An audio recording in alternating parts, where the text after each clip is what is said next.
समझाया सो पद नमो श्री सद्गुरु भगवंत परम पुरुष प्रभु सद्गुरु परम ज्ञान सुख धाम दिया जिन्होंने भान निज उनको सदा प्रणाम। देह रहे पर देह से रहते देहातीत उन ज्ञानी के चरण में वंदन हो अगणित। आत्मज्ञानी के चरण में वंदन हो अगणित।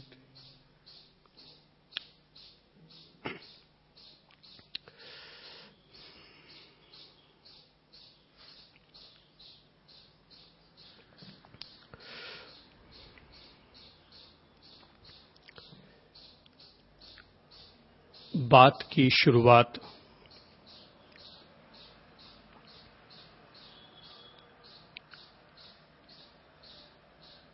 अतीत के एक ऐसे प्रसंग के साथ करते हैं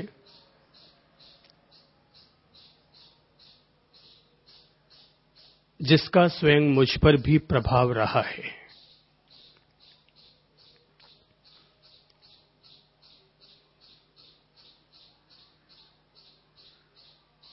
एक सम्राट श्री भगवान की वंदना करने के लिए अपने राजमहल से रवाना हुए। उनके साथ उनकी सेना भी चल रही थी।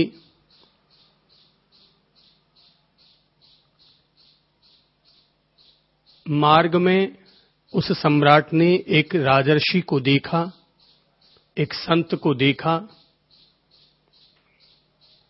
मन में अनुमोदना के भाव उठे कि धन्य है इस संत को कि जब यह पहले राजा थे तब भी अपने शत्रुओं पर विजय प्राप्त करके गरिमामय जीवन जीते थे, और आज जब संन्यास ले लिया है तो अपने भीतर के शत्रुओं पर विजय प्राप्त करके और अपनी मुक्ति की व्यवस्था कर रहे हैं।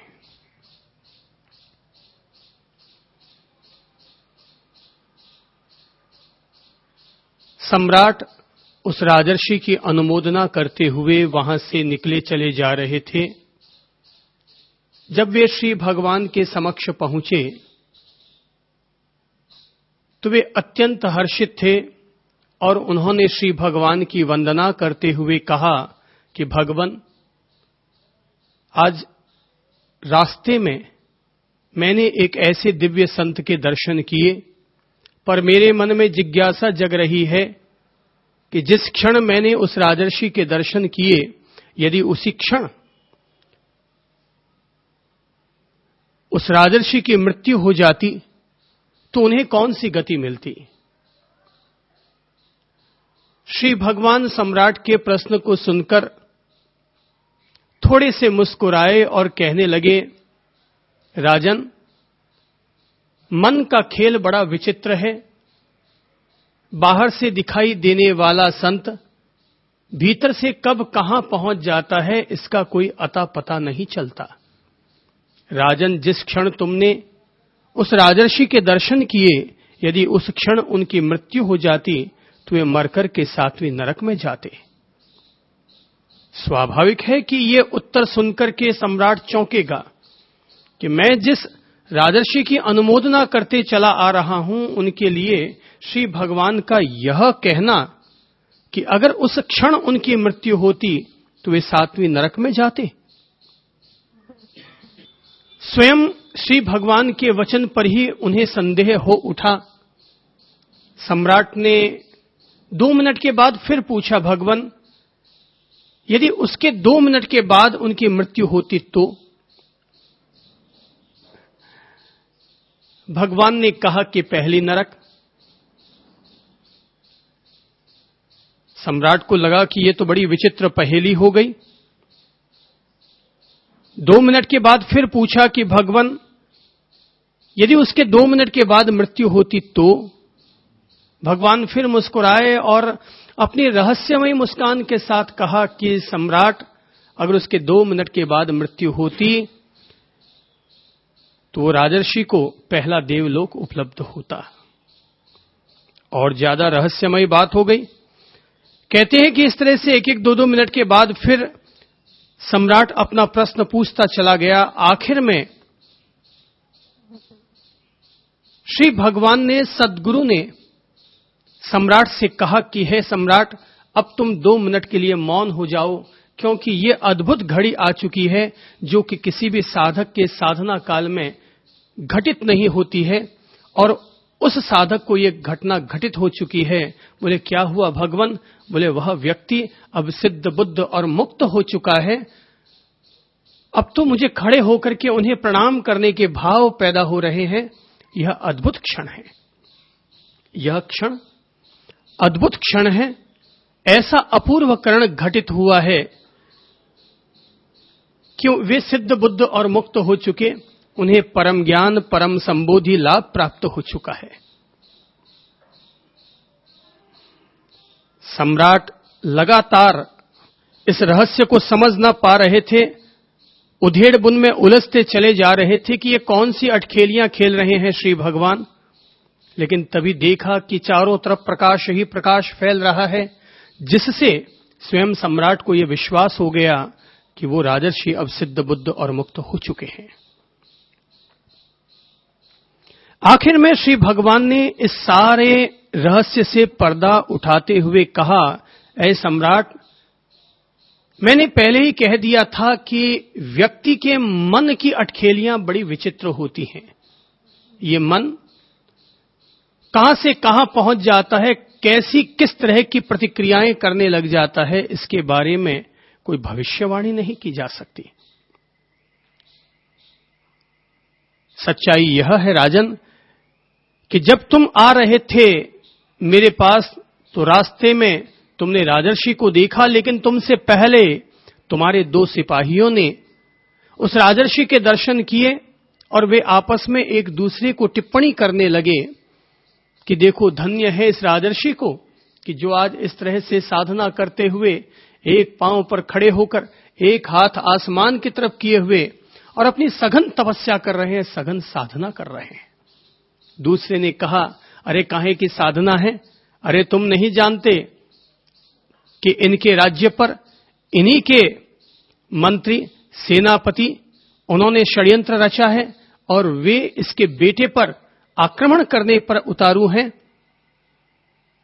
जैसे ही ये बात राजर्षि के कान में पहुंची कि उनकी मन की धाराएं जो साधना में लगी हुई थी वो अचानक बदल गई और उनकी साधना में लगी हुई मन की धाराएं बदल करके इतना रौद्र रूप ले चुकी, इतना रौद्र रूप ले चुकी कि उनके मन में फिर भाव उठे, अरे मेरे रहते मेरे बेटे का वध कौन कर सकता है, मेरे रहते मेरे राज्य पर आक्रमण कौन कर सकता है, मैं किसी भी तरह के षड्यंत्र को सफल नहीं होने दूंगा। और तब कहते हैं मन ही मन वो राजर्षि युद्ध करने लगते हैं, एक एक शत्रु को अपने तीर कमान से उड़ाते चले जा रहे हैं। अब ये जो दशा बनी वो क्या दशा बनी? 7वीं नरक की दशा बनती जा रही है। ये जो दशा बनी है ये 7वीं नरक की दशा बनती चली जा रही है। युद्ध होता रहा, युद्ध होता रहा। अचानक देखा कि सेनापति मंत्री जो कि लड़ने के लिए उतारू हो चुके थे सामने आ गए हैं, लेकिन राजा के पास तीर समाप्त हो चुके, कमान उनकी टूट चुकी है। राजा को लगता है कि अरे इस मंत्री और सेनापति को मारने के लिए तो मेरे सिर पर रहने वाला तीखा मुकुट ही किसी भाले का काम करेगा। और ये सोचकर जैसे ही वो अपने माथे पर हाथ रखते हैं, भाव दशा में, विचार दशा में जब व्यक्ति निरंतर निरंतर निरंतर बहने लग जाता है तो अपने आप शरीर में भी क्रियाएं होनी शुरू हो जाती हैं। हाथ अपने आप सिर पर जाता है तीखा मुकुट उतारने के लिए, पर जैसे ही सिर पर हाथ जाता है चौंक पड़ते हैं और तब उन्हें लगता है अरे कौन सा राज्य, कौन सा पुत्र, कौन सा सेनापति, कौन सा मंत्री, कैसा षड्यंत्र, अरे 2 सिपाहियों के द्वारा रचे गए वाद विवाद या संवाद ने मेरे मन की धाराओं को बदल डाला। मैं कहां से कहां पहुंच गया। अहो, मैं तो संत बन चुका, मैंने तो सन्यास ले लिया, अब तो मैंने सब मोह बंधनों का त्याग कर दिया है। अब पीछे जो होना होगा सो होगा। मन की धाराएं बदली, मन में प्रायश्चित उठने लगा, आत्मध्यान की दशा में और गहरे होते चले गए, इतने गहरे होते चले गए कि अपूर्व करण गुण स्थान घटित हो गया। इतनी गहराई बढ़ती चली गई कि देवलोक की पराकाष्ठाओं को छूने लग गए और अंत में सिद्ध बुद्ध और मुक्त हो गए। मैंने कहा कि मैं ऐसी कहानी कह रहा हूं जिस कहानी का मुझ पर भी प्रभाव रहा। इसलिए कहता हूं प्रभाव रहा क्योंकि इस कहानी को समझने के बाद मैंने अपने जीवन की जो साधना के तरीके बनाए उनमें एक तरीका यह था कि तुम अपने मन की धाराओं के प्रति सदा जागरूक रहना, क्योंकि बाहर से संत दिखने वाला व्यक्ति मन की धाराओं में कहीं का कहीं जाकर के खत्म हो सकता है। इसलिए तुम्हारी साधना में एक साधना सचेतनता की ये भी रहे कि तुम अपने मन की धाराओं के प्रति सदा जागरूक रहोगे।